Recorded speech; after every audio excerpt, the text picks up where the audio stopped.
Muito bom dia a todos, bem-vindos aqui ao nosso webinar de hoje sobre investimento inovador.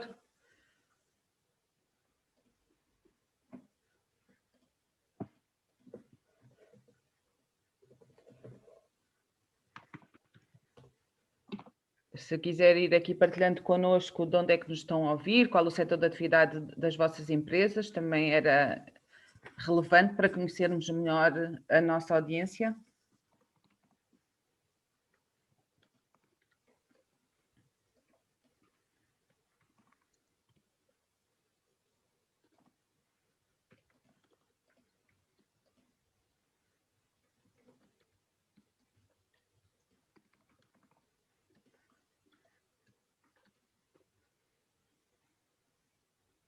Olá, Décia, olá, Cristina. Bom dia, Pedro. Pedro é da OPCO, empresa de formação e consultoria para a indústria automóvel, em Palmela.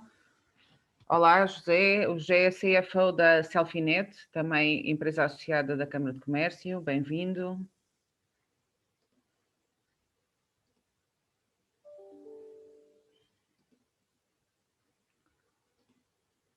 A Selfinet, esclarece o José, é uma empresa de engenharia de telecomunicações.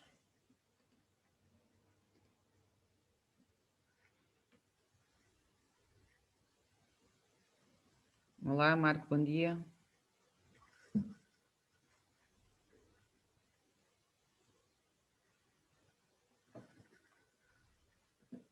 O Marco diz-nos que é da Incomef.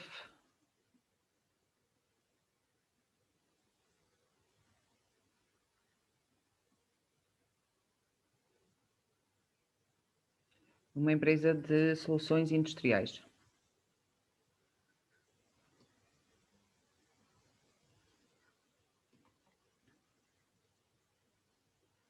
Temos também aqui connosco a Meetup, uma empresa de apoio à gestão e operação de empresas, também associada da Câmara de Comércio, e o Frederico Ferreira, da AEBA, Associação Empresarial do Baixo Ave. Bem-vindos os dois.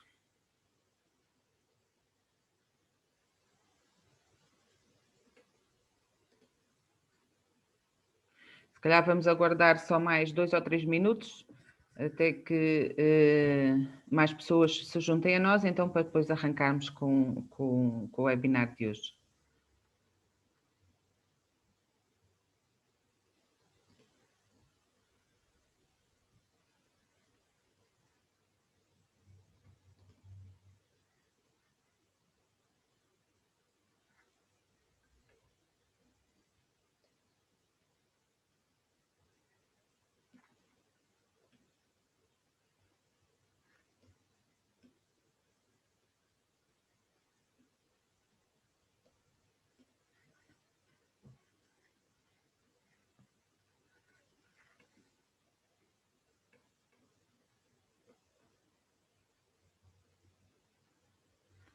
Então, Pedro, olá Pedro, bom dia.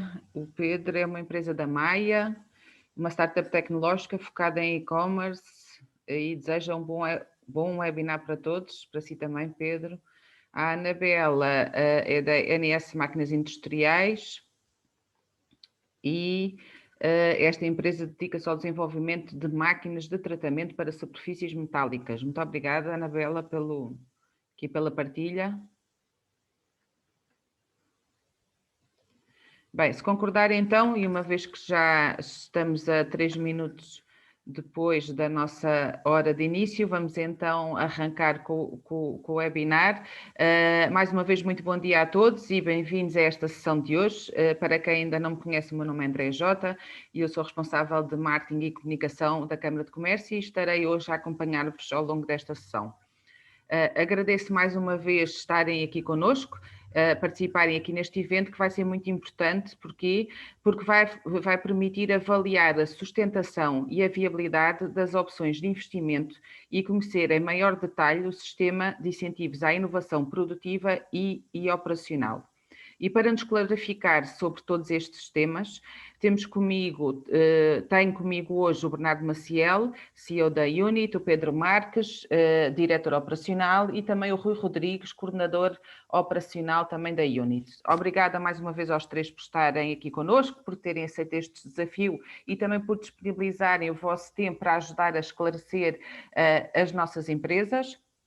E antes de passar aqui a palavra ao Bernardo, queria apenas recordar-vos que este webinar será gravado, que durante a sessão o vídeo e os microfones estarão desligados, portanto, se quiserem colocar questões, por favor, façam-no através da rúbrica do Q&A que está, portanto, aqui no rodapé do vosso ecrã.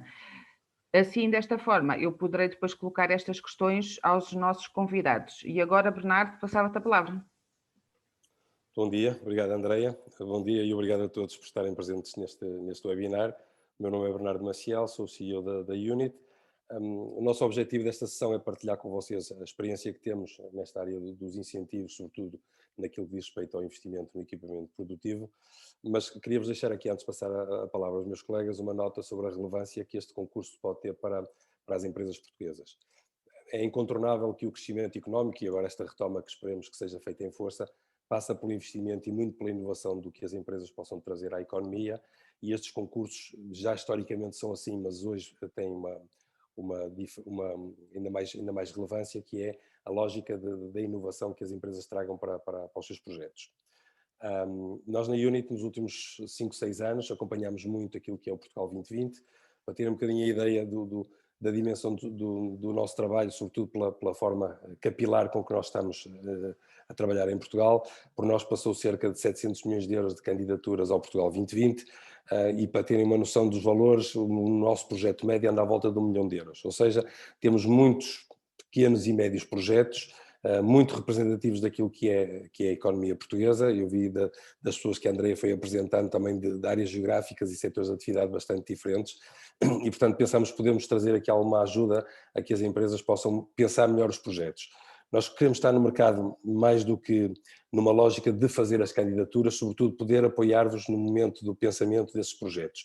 Temos uma equipa que pode acrescentar valor à preparação dos vossos projetos, desde a planificação do estudo de viabilidade económica, a análise dos mercados, a parte estratégica, na prática, para conseguirmos que estes projetos sejam mais robustos, mais competentes, sirvam melhor a empresa e a economia e, sobretudo, também cumpram aquilo que são os principais enquadramentos que estes projetos ou estas linhas de apoio normalmente exigem. Nós temos uma equipa disponível para vos apoiar, ficam com os contactos da Unit no final da apresentação, e para não gastar mais tempo, passo a palavra ao meu colega Rui, que fará a apresentação daquilo que são as regras dos concursos. Muito obrigado. Ora, muito bom dia a todos. Eu vou começar então por partilhar um PowerPoint da apresentação, só um bocadinho.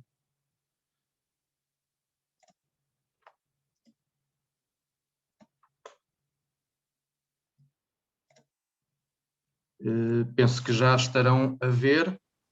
Está tudo ok, Rui. Muito bem, muito bem. Portanto, como foi referido, portanto, esta é a última oportunidade das empresas se candidatarem à inovação produtiva, e neste momento estamos a aguardar que seja publicado o aviso. Só para perceberem, portanto, o que é que vamos desenvolver. Nós vamos abordar estes pontos todos relativamente às candidaturas à inovação produtiva, nomeadamente quem é que se pode candidatar, os objetivos que terão que responder as operações a candidatar, os investimentos elegíveis, limites de apoio, benefícios fiscais compatíveis com a inovação produtiva, e depois vamos fazer uma pequena simulação de um caso e avaliar um mérito, se um projeto tem ou não mérito e que critérios é que estão subjacentes a esse mérito, e no final vou indicar algumas recomendações que devemos ter relativamente a um processo de candidatura, e depois estaremos abertos a perguntas e respostas. Portanto, para começar, há pouco tempo atrás, a ministra Ana Abrunhosa, ela anunciou que será aberto ainda este mês o último aviso de candidaturas à inovação produtiva. Vai envolver um montante de uma dotação de 400 milhões de euros, dos quais 267 milhões serão alocados aos programas operacionais regionais, e o restante será aplicado aos projetos que vão diretamente ao Compete, que são projetos maiores ou então projetos multirregião. Eles prevêem apoiar cerca de 1.000 milhões de euros de novos investimentos na inovação, aplicado a PMEs e não PMEs, e funcionará num modelo que já funcionou anteriormente, que é um financiamento híbrido, onde envolve incentivo não reembolsável mais instrumento financeiro, ou seja, uma linha de financiamento sem juros e com garantia mútua. Portanto, como eu acabei de dizer, perspectiva-se que abra até ao final deste mês, segundo o que foi referido pela ministra Ana Abrunhosa, e perspectiva-se que se manterão as principais condições definidas no anterior aviso. E é nessa base que nós vamos apresentar as condições de enquadramento no inovação produtiva. Portanto, em termos de objetivos, o projeto tem que prever aumentar investimento empresarial, no caso das grandes empresas, em atividades inovadoras, e quando falamos de inovadoras, têm que ser inovadoras com um grau de inovação nacional ou internacional, não pode ser inovação meramente na empresa, isto aplicado às grandes empresas. Nos restantes casos, nas PMEs, o objetivo é reforçar a capacitação empresarial e desenvolver serviços ou produtos transacionáveis em atividades inovadoras e que contribuam para a produção na cadeia de valor.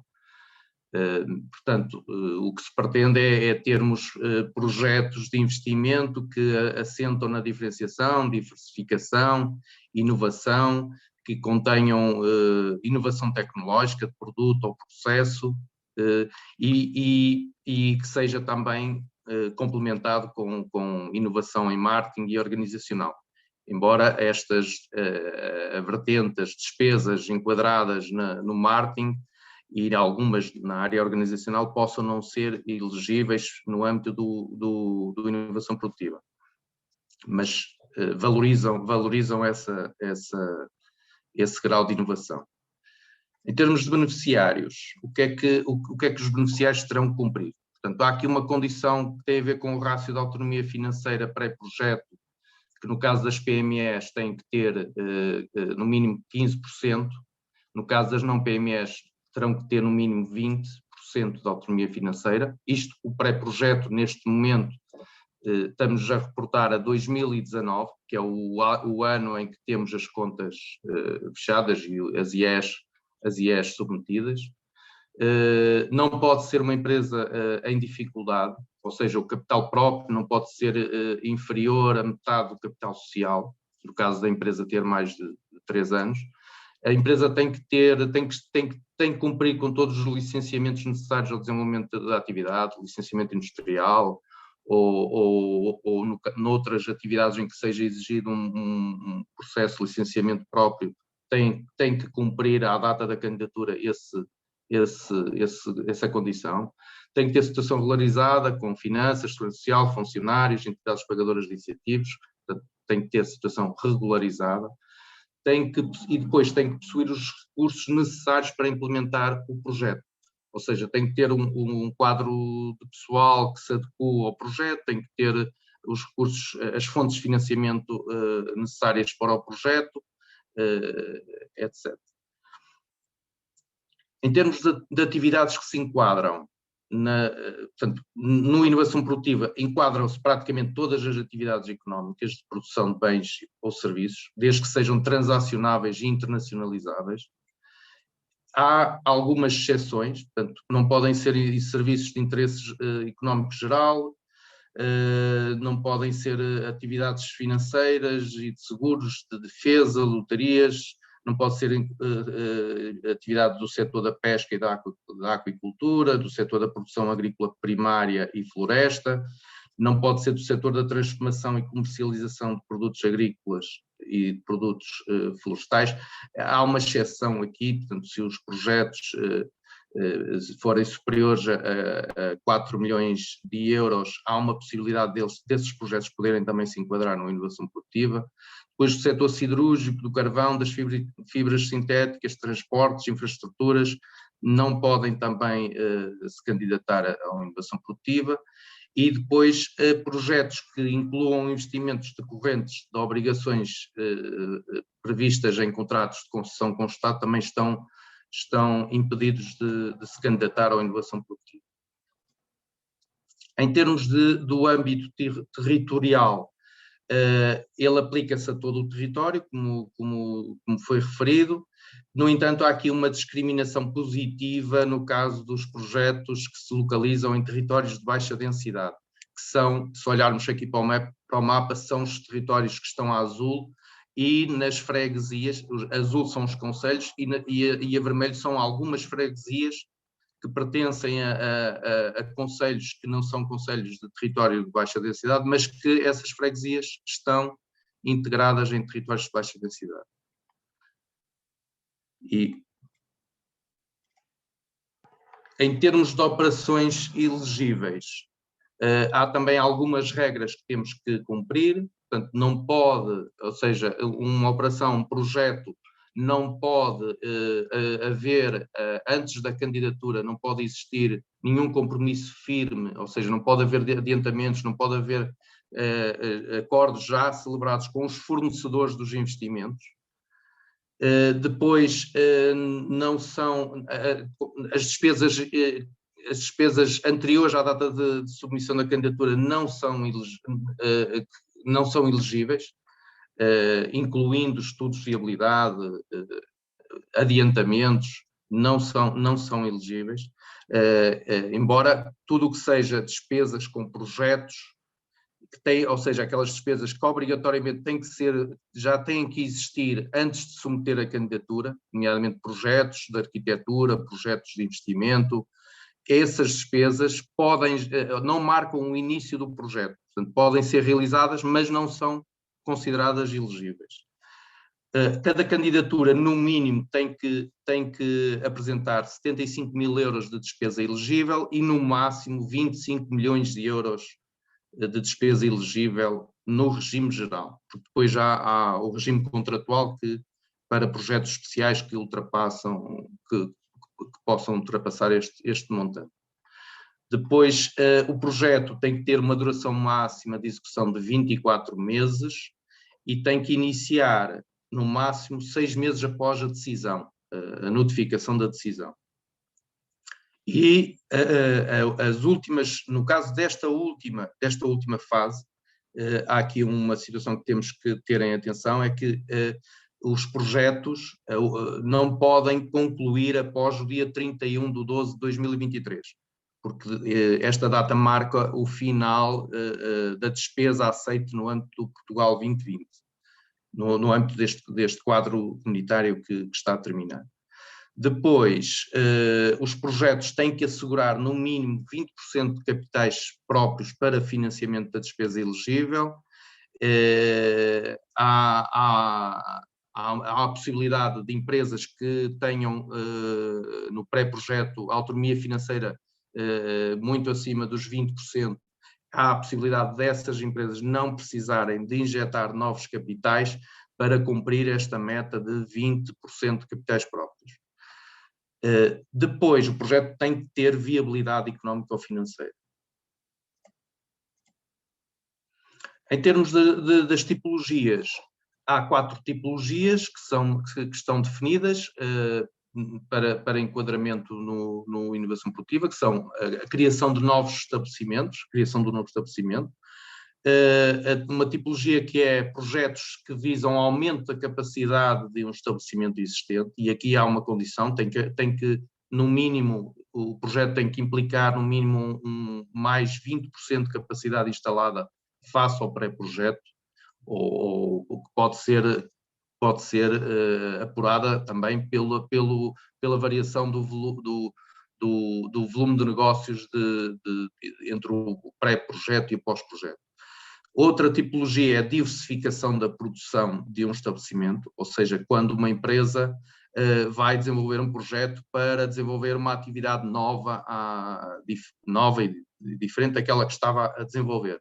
E há aqui uma condição também exigida para se verificar o enquadramento nesta tipologia, que é a despesa elegível tem que ser, no mínimo, 3 vezes superior aos ativos existentes em 2019, ou no ano pré-projeto, ativos esses reutilizados, ou seja, os ativos que vão ser reutilizados no âmbito do projeto.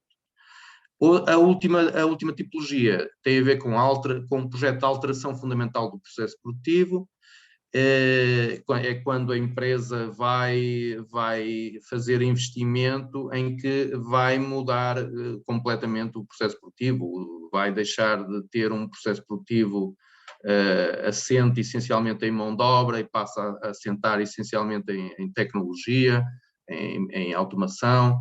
Portanto, este tipo de projetos enquadram-se aqui na alteração fundamental do processo produtivo. E também tem que se verificar uma condição, que é a despesa total elegível do projeto tem que ser superior ao somatório das amortizações dos 3 anos anteriores, e neste caso concreto estamos a falar de 2017, 2018 e 2019, porque o ano pré-projeto é 2019. Depois,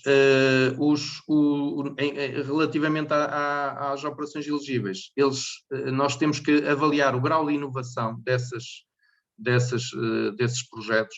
No caso das não PMEs, só é considerada inovação do produto ou processo e tem obrigatoriamente que ser com um grau de inovação no mínimo nacional. Ok? No caso das PMEs, pode ser, portanto, tem que se verificar inovação de produto ou processo ou organizacional ou marketing. Portanto, a importância de termos inovação organizacional ou marketing é porque nos permite, no mérito, ter uma pontuação adicional no caso das PMEs. E, portanto, aqui não obriga a que tenha que ser inovação nacional. Portanto, se for inovação na empresa, é passível de ser enquadrável. Algumas especificidades que neste caso são especificidades que são definidas no aviso e, neste caso, reportando ao aviso anterior.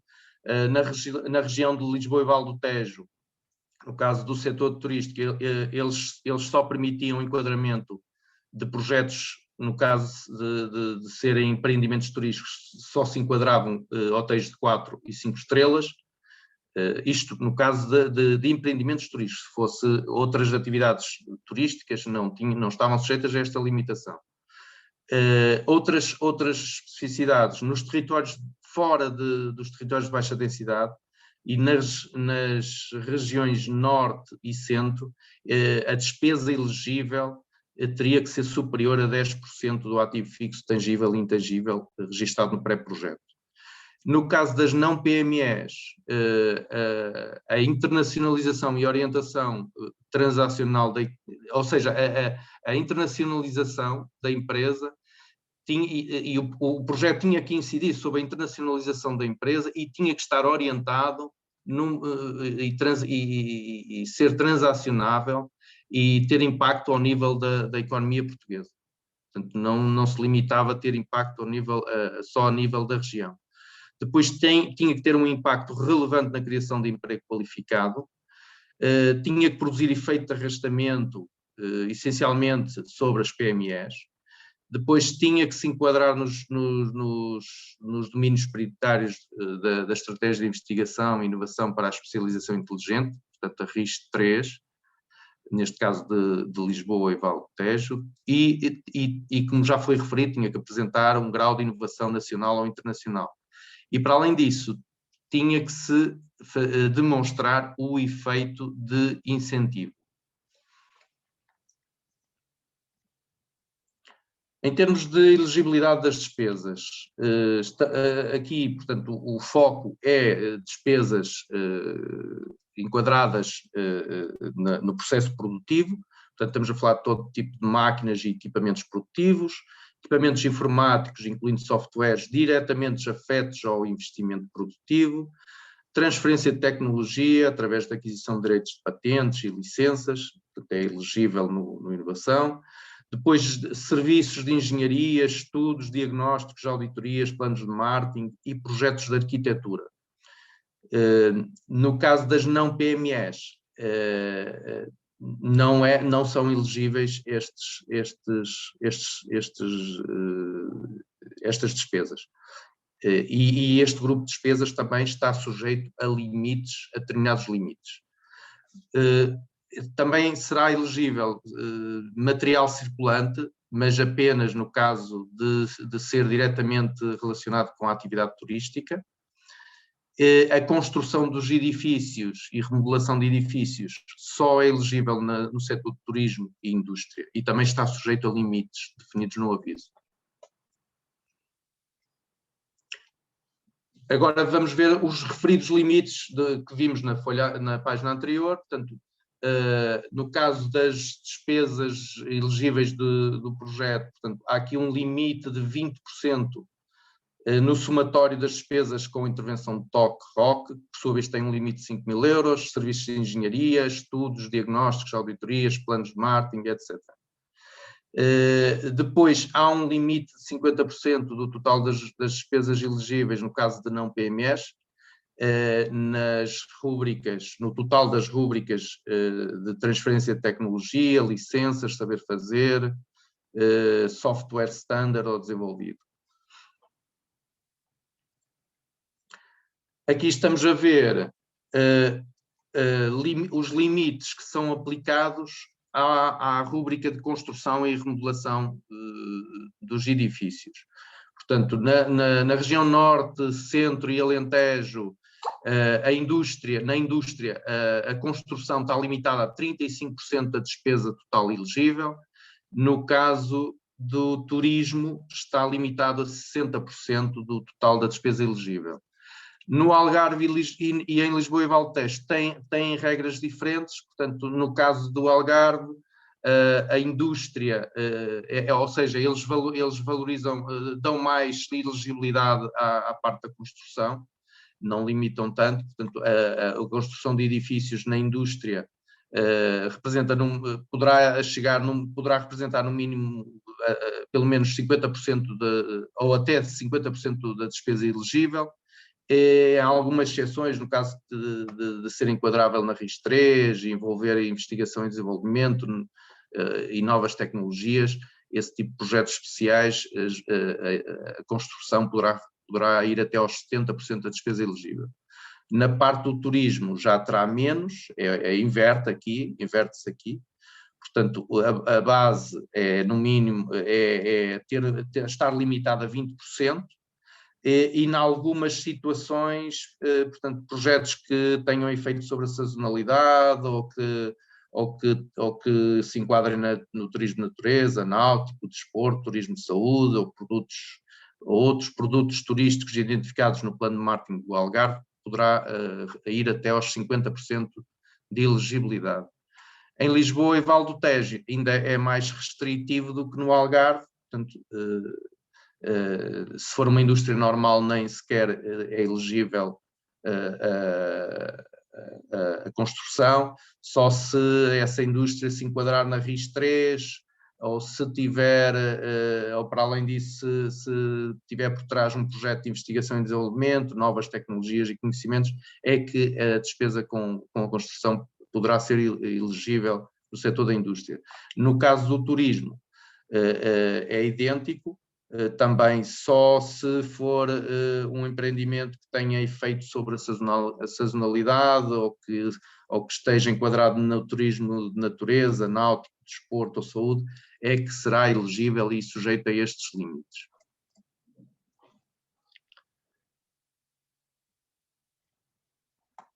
Em termos de investimentos não elegíveis, portanto, estamos a falar de aquisição de imóveis, não é elegível, equipamentos em estado de uso também não, nas PMEs, como já foi referido,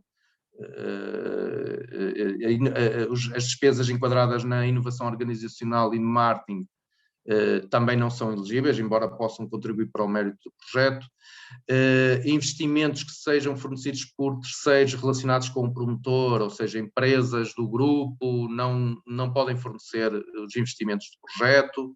Investimentos fornecidos por empresas sediadas em paraísos fiscais também não são elegíveis. Investimentos que não estejam exclusivamente utilizados no estabelecimento comercial também não são, portanto, aqueles equipamentos que se deslocam para outras zonas para ser prestado o serviço não são elegíveis, o serviço ou a produção do produto.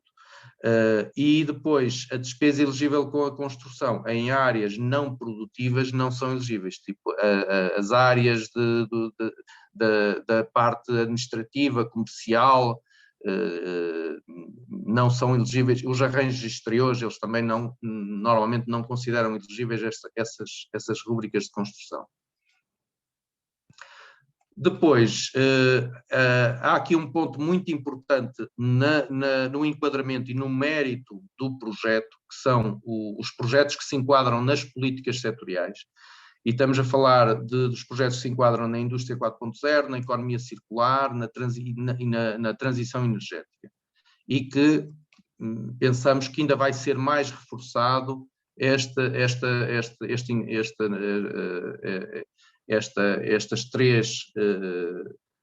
três políticas agora no próximo aviso.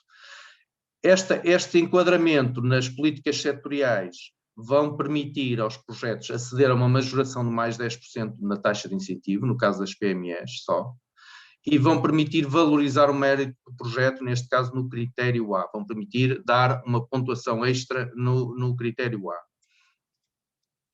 Aqui estão algumas características do que é o enquadramento na indústria 4.0, na economia circular, na transição energética. Há aqui uma quarta política que foi criada no último aviso, que tem a ver com o enquadramento na inovação tecnológica e automação. E, portanto, estamos a falar na indústria 4.0 de projetos que enquadrem sistemas avançados de informação, conectividade entre sistemas, equipamentos, produtos e pessoas, sistemas avançados de produção. Depois, na economia circular, estamos a falar do ecodesign, ecoeficiência, ecoinovação, simbioses industriais, projetos que permitam estender o ciclo de vida do produto, a valorização de produtos, subprodutos e resíduos, e novos modelos de negócio que permitem desmaterializar e transformação e avançar para a transformação digital. Depois também são valorizados projetos na área da transição energética, projetos que enquadrem energias renováveis, eficiência energética, biomassa florestal, na parte dos transportes, a reconversão de veículos e frotas e tecnologias de produtos e serviços energéticos que contribuam para a transição energética dos seus clientes.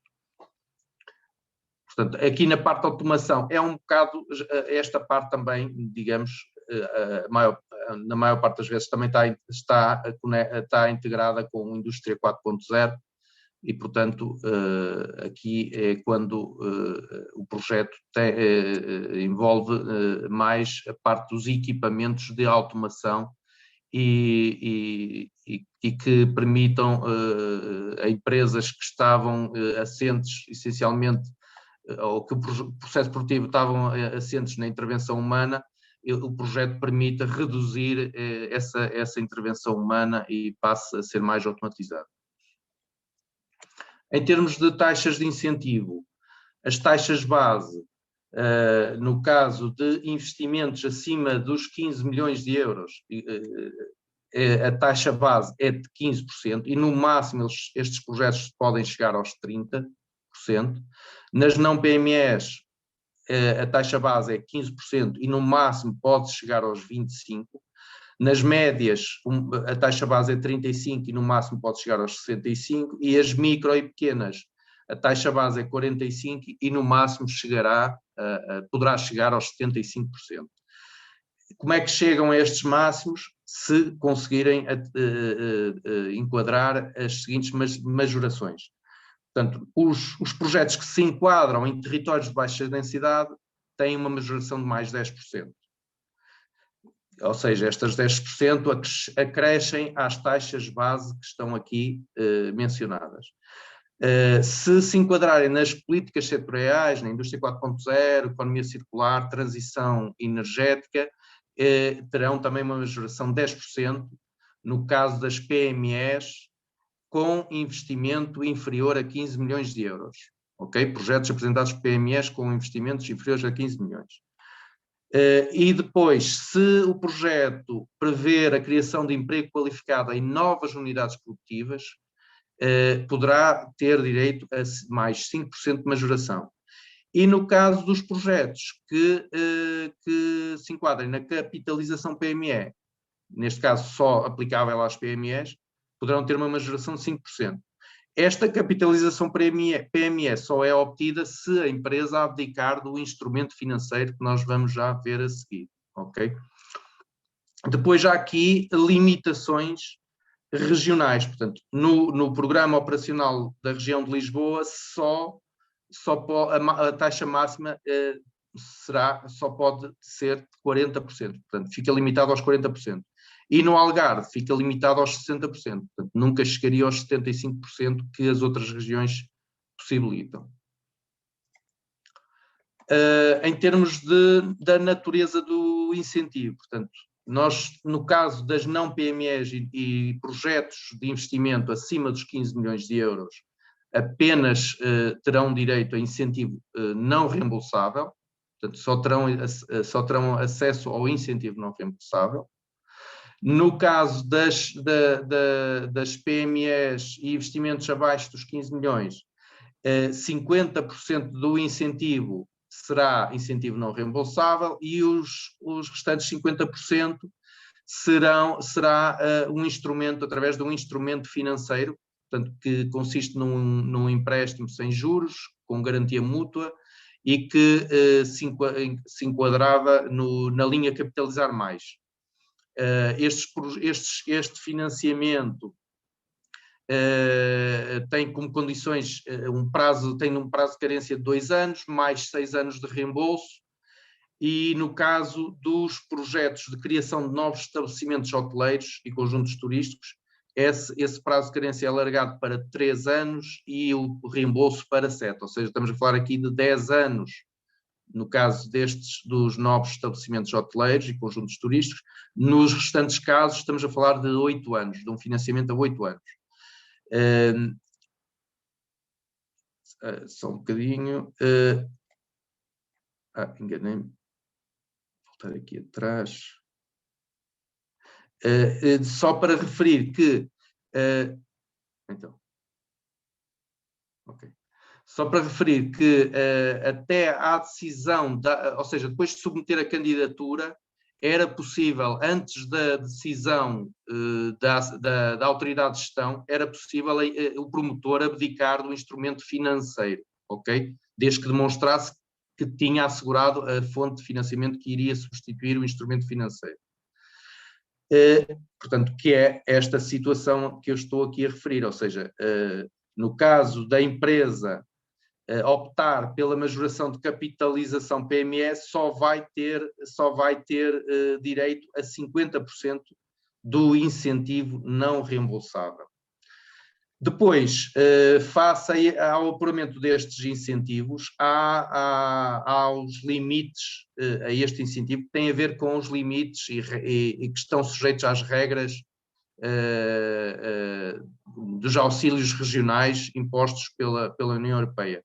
Portanto, aqui estamos a falar dos limites relacionados com a regra de mínimos e do equivalente de subvenção bruta, e estamos a falar de limites relacionados com a acumulação do instrumento financeiro com um incentivo não reembolsável, que eles aplicam também aqui em determinadas situações esses limites. Depois, outras condicionantes que normalmente surgem nos projetos.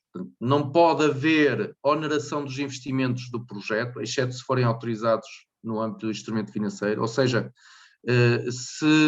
se nós vamos ter a construção de um edifício, de um pavilhão industrial, e para além do instrumento financeiro, a empresa vai ter necessidade de recorrer a um financiamento bancário.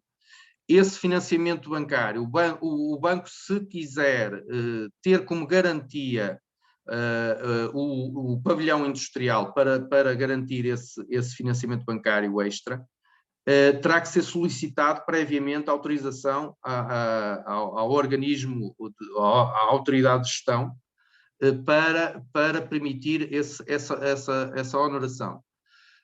Depois, investimentos relativos à produção de energia, tipo sistemas fotovoltaicos para autoconsumo, só será considerado elegível se for efetivamente no regime de autoconsumo. Não pode ser para efeitos de injeção de eletricidade na rede. Depois, os investimentos elegíveis terão de permanecer associados ao projeto durante pelo menos 5 anos após a sua conclusão, no caso das não PMEs, ou seja, durante os 5 anos após a conclusão, as não PMEs não podem alienar, não podem ceder a outros esses investimentos, e no caso das PMEs são 3 anos após a conclusão. Depois, uma outra condicionante, o incentivo não reembolsável, portanto, embora esteja designado como incentivo não reembolsável, ele só passa efetivamente a não reembolsável depois da empresa atingir 100% da média ponderada das metas do projeto, que é avaliado no ano pós-projeto. Portanto, só se a empresa cumprir com as metas que projetou na candidatura é que não terá que devolver incentivo, a parte do incentivo não reembolsável. Como é que isso se processa? Portanto, é feita uma avaliação no ano pós-projeto, como já referi, com base em 3 indicadores. O indicador de valor acrescentado bruto, criação de emprego qualificado e de volume de negócios. Eles têm uma ponderação. No último aviso foi definida esta ponderação: 40% para o VAB, 30% para a criação de emprego qualificado e 30% no volume de negócios. E, portanto, pela média ponderada destes 3 critérios, do acréscimo que o projeto vai implicar nestes 3 critérios, nestes 3 indicadores,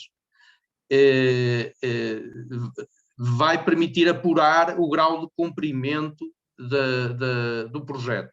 E, portanto, se esse grau de cumprimento ficar acima ou igual aos 100, confirma-se a atribuição do INR, do incentivo não reembolsável. Se ficar abaixo dos 50%, a empresa terá que reembolsar totalmente o valor recebido de incentivo não reembolsável. E se ficar entre 50 a 100, vai haver um reembolso parcial do incentivo não reembolsável. Portanto, e será apurado com base nesta fórmula, portanto, que será os 100%, ou seja, a taxa que resultar desta fórmula, 100% menos o grau que for apurado, o grau de cumprimento, elevado a 2. Agora vamos ver a avaliação da operação, portanto, em termos de grelha de mérito, que permite pontuar os projetos. Portanto, os critérios são pontuados numa escala de 1 a 5 e há uma pontuação mínima para cada um desses critérios. Portanto, no critério A, o mínimo, a pontuação mínima são 3 pontos, não pode ficar abaixo dos 3 pontos, senão o projeto é recusado. No critério B, que tem a ver com o impacto do projeto na competitividade da empresa, não pode ser inferior a 2 pontos. No critério C, que é o contributo do projeto para a economia, não pode ser inferior a 2 pontos. E no critério D, que é o contributo do projeto para a convergência regional, não pode ser inferior a 2 pontos. E no somatório, na média ponderada, porque estes critérios depois vão ser ponderados, e essas ponderações são definidas no aviso, esse mérito não pode ser inferior a 3 pontos. Portanto, terá que ser superior ou igual a 3 pontos. Obviamente que, como este sistema de incentivos está sujeito a um concurso, é um concurso que está por trás, portanto, e tem uma dotação orçamental, só os projetos com mais pontuação, até consumir toda a dotação, é que serão apoiados. Portanto, pode haver projetos com mérito superior a 3 pontos que não tenham acesso aos incentivos. São projetos com parecer favorável, mas sem dotação. Ok? Portanto, há aqui o interesse de termos projetos a candidatar com o máximo de pontuação possível que se possa obter nos vários critérios.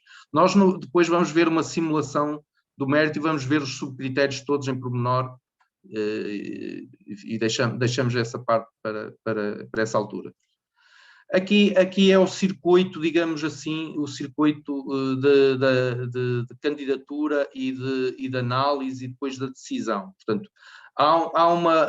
neste momento, aliás, está a decorrer uma fase prévia à candidatura, que é a fase do pedido de auxílio. Portanto, neste momento é possível submeter uma mini candidatura com a lista de investimento prevista e a descrição e uma descrição do projeto e que se submete previamente à submissão da candidatura para permitir que projetos que tenham urgência de arrancar em termos de investimento não fiquem à espera que abram as candidaturas para poderem iniciar os investimentos. Na fase da candidatura, portanto, estamos a falar, há um formulário que é preenchido, submetido no balcão 2020, portanto, a empresa tem que indicar pelo menos se não quiser abdicar do instrumento financeiro, tem que indicar pelo menos uma instituição bancária protocolada para o instrumento financeiro. Depois a candidatura, ao ser submetida, os bancos e a Sociedade de Garantia Mútua e os organismos intermédios vão receber essas candidaturas e vão entrar logo de seguida na fase de análise. Portanto, nessa fase de análise, os bancos vão fazer uma análise de risco da empresa e do projeto e vão emitir um parecer na plataforma, tal como a Sociedade de Garantia Mútua, em parceria com os bancos. E eles avaliam, digamos,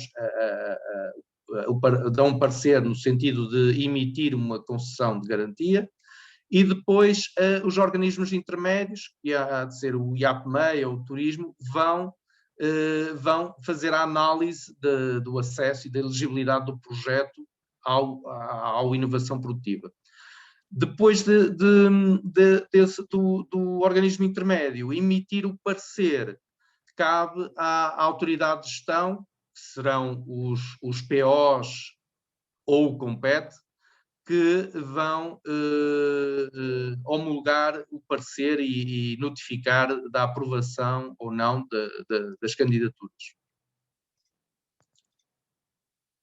Eu agora passava ao meu colega Pedro Marques esta parte referente aos benefícios fiscais.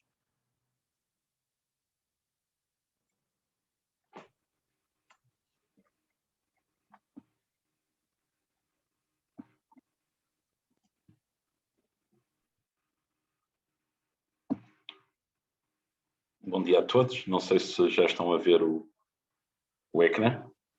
Sim, Pedro, está tudo ok. Eu vou tentar aqui acelerar um pouco, que já estamos um bocadinho atrasados. Em relação aos benefícios fiscais compatíveis, pronto, aqui eu coloquei principais porque Por exemplo, há pouco o Rui mencionou a existência do inovação regime contratual. Na fiscalidade também existem os benefícios fiscais do regime contratual, que não são alvo desta apresentação. Todos que vamos aqui falar rapidamente são benefícios fiscais em sede de IRC para as empresas, mas também há alguns benefícios fiscais em sede de IRS para os sócios das empresas que fazem injeções de capital nas mesmas. Aí saliento, uma vez que vários dos participantes neste webinar aparentemente são startups, que há o programa Semente, em que permite benefícios em sede de IRC para investidores em startups reconhecidas pelo IAPMEI. Por isso, aqui acelerando um bocadinho, eu vou separar um bocadinho em... O DLR será quase um benefício fiscal que as empresas podem compatibilizar com a inovação, obviamente cumprindo com os limites de auxílios regionais, ainda antes de iniciar o projeto de investimento. Aqui dando um exemplo, uma PME, porque este benefício fiscal só dá para PMEs, uma PME que tenha tido a felicidade de dar lucros no ano de 2020, está neste momento a encerrar as contas e a decidir o que é que faz a esses resultados positivos. Se constituir uma reserva de montante igual, inferior ou superior ao investimento que vai pôr na inovação, por exemplo, se fizer uma reserva de 100 mil euros para uma inovação, ou 200 mil euros para facilitar, terá de imediato uma dedução à coleta no seu IRC de 2020 de 10% desse valor. Isto é, está a cativar resultados para financiar o investimento que vai arrancar. Se for no interior, isso é majorado em 20% e o benefício pode ser até 12%. Isto aplica-se a todas as PMEs, todos os setores, em todo o território português. Depois há aqui uma regra de manutenção. Esta reserva isto é uma reserva legal, terá que ficar 5 anos até ser distribuída.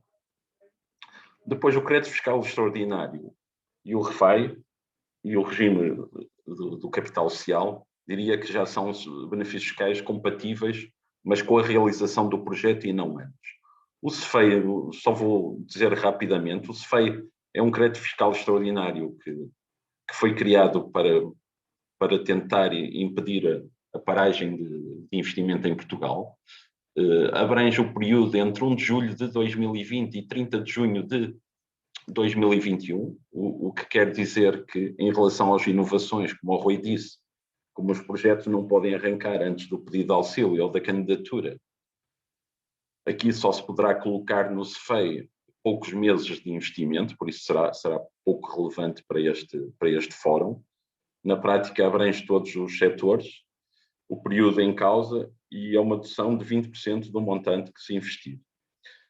As empresas ficam um bocadinho presas, não podem realizar durante 3 anos este tipo de experimentos que está aqui descrito. Depois o RFAI, que é o mais atrativo, que neste momento está aprovado para o exercício fiscal de 20 e para o exercício fiscal de 21. Neste momento, a nível europeu, está a ser discutido o regime de apoios com finalidade regional para os próximos anos, mas tudo indicia que irá continuar em anos futuros. Aqui é perfeitamente compatível com a inovação. A maior parte dos clientes hoje que apoiamos, sobretudo fora das regiões de Lisboa e do Algarve, maximizam os apoios combinando a inovação com o RFAI, obviamente cumprindo com os limites do equivalente de subvenção bruta. O incentivo para a maior parte das empresas é de 10%. Este sistema de benefícios fiscais abrange quase o país todo, excluindo a maior parte da região do POR Lisboa. Em relação aos setores, eu diria que quase todos os setores que são abrangidos pela inovação são abrangidos pelo RFAI. Existem vários setores que não se podem candidatar ao RFAI. Okay? Ao contrário do DLR e do CEFEI, aqui há limitações de enquadramento setorial e também regional. Aqui tem que ser analisado caso a caso. O RFAI não obriga a uma candidatura, como o CIFID, por exemplo, mas obriga a enquadramentos nas tipologias que são não são exatamente iguais, mas são semelhantes ao inovação. Isto pode-se considerar quase como uma legislação de benefício fiscal irmã do inovação. Na prática, aqui, ao contrário do CEFEI, que não se pode fazer algum tipo de despedimentos, aqui o objetivo do REFEI é a diminuição da precariedade no emprego. As empresas não têm obrigações de criação líquida de emprego como um todo, mas sim têm que ter mais efetivos em cada ano que investem do que no ano anterior. Esses efetivos pode ser alguém que já está na empresa e que se torna contratado sem termo, ou através de contratações novas de pessoas. Digamos que aqui o objetivo é a empresa ter menos precariedade no seu emprego, não obriga à criação líquida como um todo, mas termos mais efetivos comparando o dezembro de cada ano com os 12 meses precedentes. Depois aqui um benefício fiscal que ainda é poucas vezes, assim, genericamente, mesmo o REFEI combinando com a inovação, é poucas vezes utilizado por as empresas ou é erradamente utilizado sem respeitar os limites de auxílios regionais.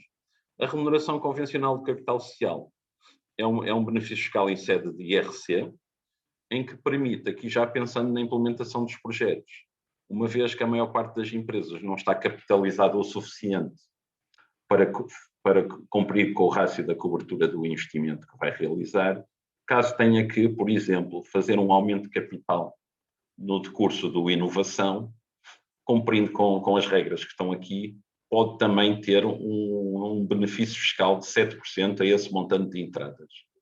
Este benefício fiscal é um benefício fiscal à capitalização das PMEs, não é considerado no cálculo dos limites de equivalente subvenção bruta do investimento do inovação.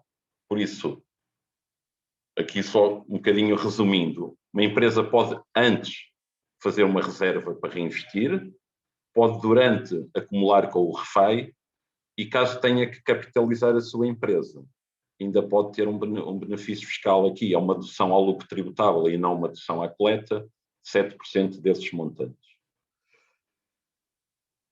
Algumas notas finais, nenhum destes processos é uma candidatura, mas obriga a elaborar um processo de documentação fiscal. O mais complexo é o de REFEI, os restantes não deixam de ter as suas características, mas são mais simples. A majoração de 20% de LR para o interior é sujeita à regra de minimis. As grandes empresas têm aqui uma restrição no ano em causa, sobretudo as que deram lucro em 2020. E em relação aos prazos de dedução, foi publicada esta semana uma lei, o REFEI já costuma poder ser utilizado no ano ou reportado durante 10, mas saiu uma lei em que na prática, neste caso, prolonga para 12 anos. Isto é, uma empresa que, devido à pandemia ou porque vai investir, não perspectiva ter coleta em 20, nem nos anos em que vai investir, deverá na mesma maximizar os seus apoios com a fiscalidade, porque já tinha 10 anos para deduzir esse benefício e passa agora a ter 12 anos no REFEI para o deduzir. Depois, quem tiver interesse um bocadinho em aprofundar este tema da fiscalidade, nós fizemos um webinar muito recente em que vai ao pormenor de cada um destes benefícios, em que está aqui o link e podem assistir, e também produzimos um guia em que tem uma explicação mais pormenorizada de cada um destes benefícios. Passava ao Rui.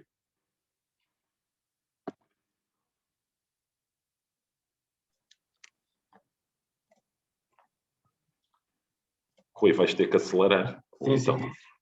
Ora bem, vamos só ver aqui muito rapidamente um caso prático de um projeto que tem enquadramento no inovação produtiva. Portanto, trata-se de uma pequena empresa no setor industrial que iniciou a atividade em 2005, de Passos Ferreira.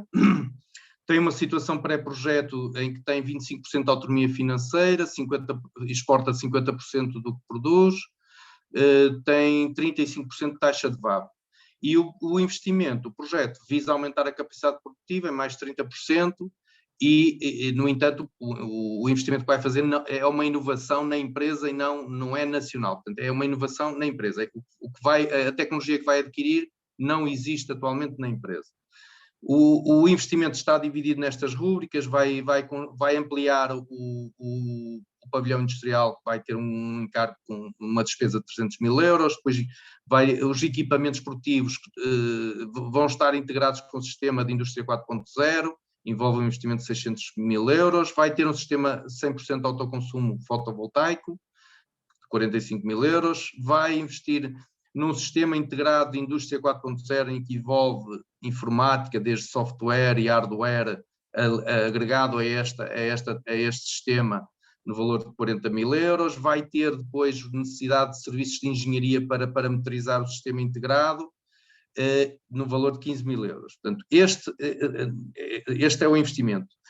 Em termos de exportações, eles atualmente exportam 50%, como foi referido, dos quais 20 são diretas, 30 são exportações indiretas, e o que eles prevêem é que dupliquem as exportações diretas e as exportações indiretas tenham aqui uma descida de 20% para 25%. Portanto, e com isto eles pretendem exportar para mais 4 novos mercados. Em termos de emprego, o projeto vai implicar uma criação de 6 postos de trabalho. Eles tinham 30, dos quais 3 eram trabalhadores de nível 6 ou superior, e vão passar a ter mais 6 trabalhadores no total, e dos quais 6 serão nível 6 ou superior. Portanto, vamos ver como é que avaliamos o mérito desta candidatura. Penso que estão a ver. Portanto, este projeto vai se enquadrar na região norte, é uma PME da região norte. Foi o simulador. Sim, simulador. Só estamos a ver a apresentação, não um Excel. Então eu tenho que interromper e voltar a partilhar. É isso. Ok. Portanto, já estão agora a ver, certo? Sim. Pronto. O aviso, nós temos que ir para o aviso e para a região, o enquadramento na região norte. Portanto, aqui, olhando ao simulador, há aqui o referencial políticas setoriais. Nós vamos poder selecionar esse enquadramento das políticas setoriais por causa do sistema integrado de indústria 4.0 que a empresa vai implementar. Portanto, selecionamos-lo. Há aqui no critério A, há um subcritério que tem a ver com a coerência e racionalidade do projeto. Por uma questão de prudência, vamos considerar que a pontuação, a avaliação será média. Depois temos um subcritério que é o grau de inovação. Como foi referido, o grau de inovação do projeto é para a empresa, não é nacional nem internacional, é para a empresa. Depois, como nós vamos ter investimento no tal sistema de indústria 4.0, eu considero que se trata de inovação organizacional. Portanto, nós vamos poder ter inovação tecnológica que tem a ver com o processo produtivo, com os equipamentos e o processo produtivo que vai ser nos investimentos produtivos, mais outra que tem a ver com a inovação organizacional. Portanto, aqui vocês vão vendo que isto vai gerando aqui uma pontuação. E, portanto, no critério A nós vamos ter 3,75, ou seja, acima dos 3 pontos. Depois, no critério B, ele divide-se em 2 subcritérios, propensão para os mercados externos. Portanto, nós aqui vamos avaliar, portanto, a propensão para os mercados externos, como está referido. Portanto, aqui estamos a avaliar outros setores, a indústria que está enquadrada noutros setores. Na intensidade de exportações, ele vai exportar no pós-projeto 40% direto mais 25% indireto, daria ali 65%. Portanto, nós aqui poderíamos considerar os 65%, porque é maior ou igual, embora como está ali no limite, eu até vou ser mais cauteloso e vou pôr aqui nos 35%, 65%.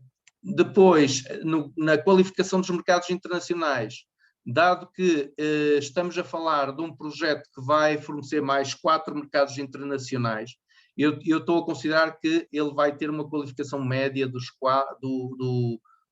mercados internacionais, das exportações, e, portanto, vou considerar aqui médio, embora possamos defender o forte em termos de candidatura, mas por uma questão de prudência vamos pôr aqui médio.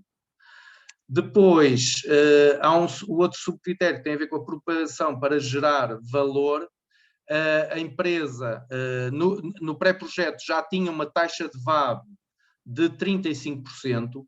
À partida, o projeto terá que aumentar, terá que criar mais valor ainda na empresa. Portanto, ele provavelmente, nas projeções económico-financeiras, provavelmente iria nos permitir ir acima dos 40%. Portanto, eu posso mudar aqui para 40% para ver o impacto. Em termos de posicionamento na cadeia de valor, portanto, a empresa como vai ser, portanto, o investimento em causa, como poderá implicar executar operações que antes subcontratava.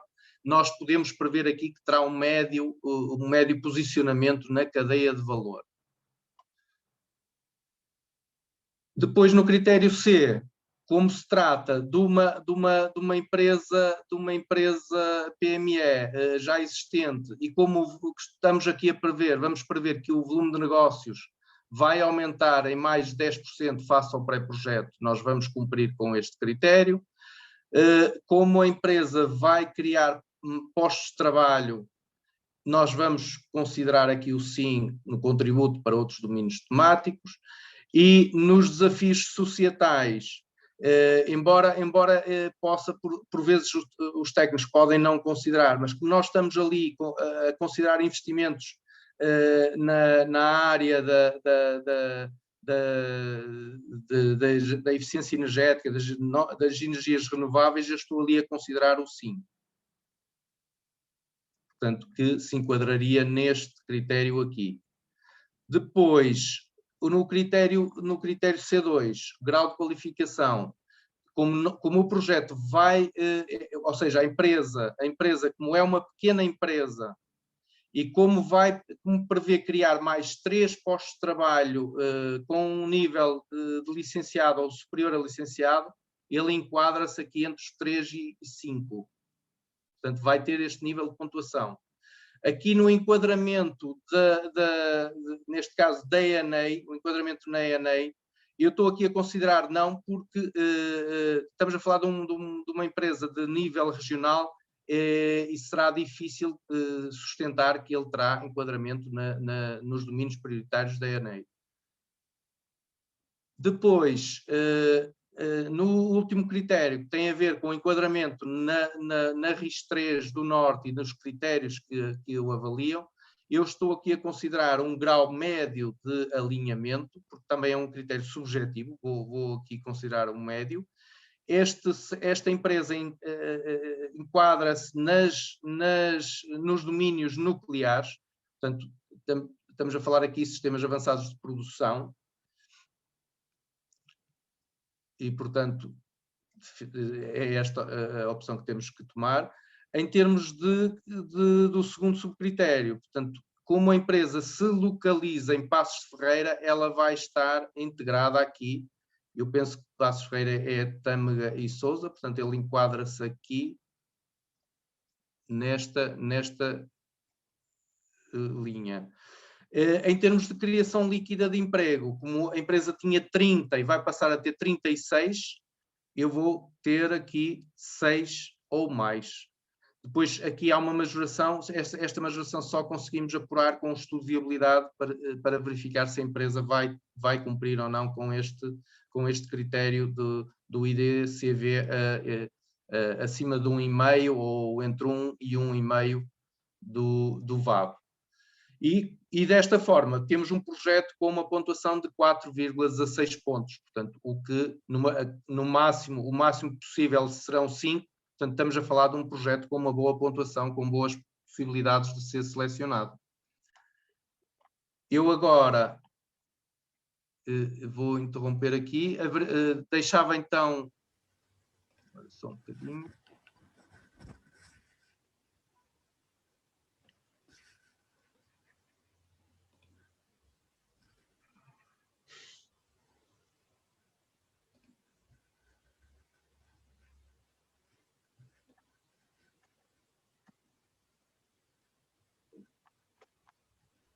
Não sei se já estão a visualizar.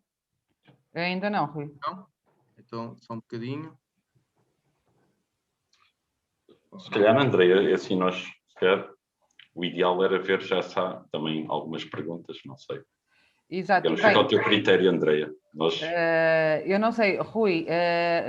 Aqui era só algumas recomendações que eu deixava para as empresas que pretendam apresentar candidaturas. Muito rapidamente. Portanto, uma é a necessidade de sustentar o investimento em orçamentos. Outra é a abordagem, mesmo antes da candidatura, abordar os bancos protocolados antes da submissão da candidatura e tentar obter um feedback da parte deles, e se possível até entregar o estudo de viabilidade. Depois, no caso dos projetos turísticos com construção, a necessidade da obtenção da aprovação da arquitetura sem condicionantes. E por último, os projetos vão ser avaliados pelos bancos protocolados, pelo que eles vão fazer pelo que seria importante fazer-se uma avaliação prévia do risco financeiro, quer da capacidade do promotor, da viabilidade do projeto, e terem atenção o facto de ser uma nova empresa ou uma empresa existente. Portanto, uma empresa nova vai ter sempre mais dificuldade em passar no risco financeiro. Portanto, era estas recomendações, e agora, sim, deixava a possibilidade de questões, de poderem colocar questões. Muito obrigada, Rui. Bem, eu tenho visto que o Pedro já respondeu aqui a uma série de questões que foram sendo colocadas tanto no bate-papo como no Q&A. Aproveito só para partilhar com vocês que temos alguns comentários, portanto, a agradecer a vossa apresentação e inclusive disseram que era excelente. Neste momento, não sei se existem mais algumas questões que a audiência queira colocar. Parece que temos aqui... o Paulo Oliveira agradece ao Pedro a apresentação também. Temos aqui 3 questões, para caso não houvesse questões, são muito rápidas, mas são importantes. André, então, força, Pedro. Rui. Ora, eu já estou aqui a colocar. Portanto, aqui 3 questões possíveis. Primeira, tenho dívidas ao Estado, posso candidatar-me ao sistema de incentivos à inovação produtiva? Aqui, o facto de ter dívidas pode não implicar que fique limitado de apresentar a candidatura. Portanto, se as dívidas estiverem enquadradas num plano, num acordo prestacional com o Estado, com a Segurança Social ou com as finanças, significa que tem situação regularizada e, ao ter situação regularizada, pode candidatar-se. Ok? A segunda pergunta que eu coloquei aqui, a minha empresa teve em 2019 autonomia financeira inferior a 15%, já não posso candidatar ao SIP. Os 15% é uma condição mínima, no caso de ser uma PME, é a condição de acesso exigida. No entanto, se a empresa, nestes 15% de autonomia, se para além disso a empresa tiver suprimentos, ou seja, empréstimos de sócios que constem do balanço da empresa, que permita, em que esses suprimentos ou empréstimos de sócios permitam elevar a autonomia financeira, se forem considerados para um nível acima dos 15%, já pode candidatar-se, porque eles permitem uma fórmula alterada de cálculo da autonomia financeira, onde incluem os suprimentos ou empréstimos de sócios que constem do balanço. E por outro lado, também há uma última possibilidade, que é apresentar um balanço intercalar certificado por um ROC, em que esse balanço não tenha quaisquer reservas da parte do ROC, e em que esse balanço possa resultar numa autonomia superior aos 15%. Isso também é possível. Depois, a terceira pergunta. No caso de uma empresa que se candidatou ao APN no passado mês de março, o APN é o Apoio à Produção Nacional, se pode candidatar à inovação produtiva. Também pode, desde que não seja para as mesmas despesas nem para o mesmo projeto. Ou seja, se for um projeto diferente do APN, pode candidatar-se. Ok? Obrigada, Rui, colocava eu uma questão que está aqui, já como diretor operacional, já não sei estes pormenores. Um software de CAD operacional num projeto industrial, mas software as a service no inovação, neste momento, é aceito o aluguer de 1 ano, 2 ou de nenhum? Ora bem, nós temos que nos limitar ao intervalo de execução do projeto, ok? Ou seja, quando se submete a candidatura, nós vamos indicar a data de início e a data de conclusão. E, portanto, a despesa que é elegível tem que ficar dentro desse intervalo. Nesse caso concreto, nós já tivemos casos em que a despesa era nesses termos e eles consideraram elegível essa despesa. No entanto, eles têm a possibilidade de não considerar elegível porque esse tipo de despesa não é considerado investimento, mas sim um fornecimento de serviço externo. E, portanto, eu acho que naquela situação em que isso ocorreu, acho que foi o técnico que provavelmente poderia não saber, mas eu, na minha opinião, nessa situação não seria considerado elegível por não ser considerado investimento em ativo fixo tangível ou intangível, neste caso intangível. Exatamente, no qualificação é que normalmente já há abertura para ser considerado como um aluguer. Mas efetivamente tivemos uma situação em que essa despesa passou como sendo elegível. Agora é assim, passou na candidatura, mas na implementação eu suspeito que eles vão rever essa elegibilidade. Ok. Obrigada, Rui. Temos aqui uma questão do Paulo Oliveira. O Paulo pergunta: uma nova empresa com um projeto turístico em alojamento local em funcionamento, se quiser comprar uma casa modular, fazer uma piscina ou painéis solares com baterias para autoconsumo, sem recurso a dívida, mas a empresa é nova, nasceu em 2021, é possível? O que é que o aconselham? Este projeto fica em Passadiços do Paiva, junto aos Passadiços. Eu posso responder, Rui, porque já estava a escrever a resposta. Okay. Assim, ok. Sendo Aroca com território de baixa densidade, aqui o ideal é contatar-nos, porque a LACO 2021 pode ser mais favorável, okay? Porque a LACO, a linha de apoio à qualificação da oferta, apesar de ser um financiamento bancário, as condições são muito atrativas e também tem prémio de desempenho no interior. Por isso, eu aqui aconselho a expor-nos, a contatar-nos e vermos o caso, porque muitas vezes a inovação, sobretudo no turismo, é muito complexo conseguir aprovação e se for um empreendimento novo, o risco é muito elevado. O turismo está a exigir, nas candidaturas à inovação produtiva, está a exigir que os projetos tenham inovação nacional, ou seja, tem que ser projetos que gerem impacto, pelo menos na região, e que não exista conceitos idênticos em toda a região, ok? Portanto, é muito difícil conseguir-se passar um projeto dessa natureza no inovação produtiva. E daí que a possibilidade de enquadrar na LACO será uma possibilidade mais viável, na minha opinião. Ok, obrigada. O Paulo também está a agradecer os vossos esclarecimentos e daquilo que eu percebo, penso que o Pedro também está aqui a responder a uma questão que, entretanto, ele colocou. Pedro, confirme só se está... Sim. Sim? Já está. Ok. Está bom. Porém, a vantagem de termos dois. Exato. Penso que neste momento não há mais questões. Acho que está tudo respondido. Neste caso, pronto, temos aqui um comentário da Joana Carneira a agradecer e a dar-vos os parabéns pela apresentação. Eu penso que várias pessoas gostaram bastante. A Anabela também diz que foi uma apresentação muito completa, esclarecedora para as PMEs, portanto, é sempre bom ver que a nossa audiência as expectativas foram cumpridas neste caso, não é?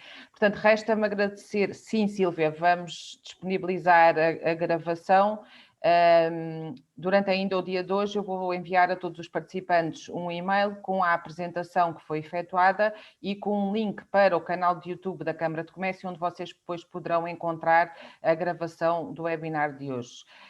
Resta-me agradecer, Rui, Pedro, muito obrigada mais uma vez por esta partilha, acho que foi muito útil.